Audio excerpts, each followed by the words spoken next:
بسم الله الرحمن الرحيم.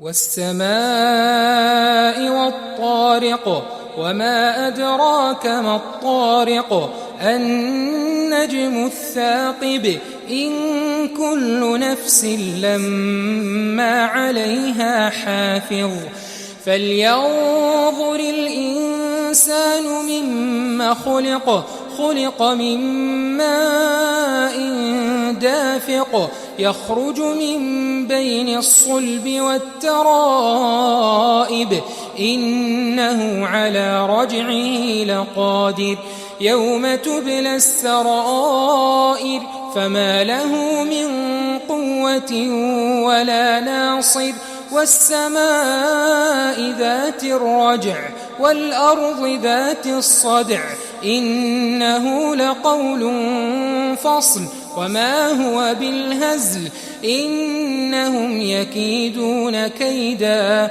وأكيد كيدا فمهل الكافرين أمهلهم رويدا.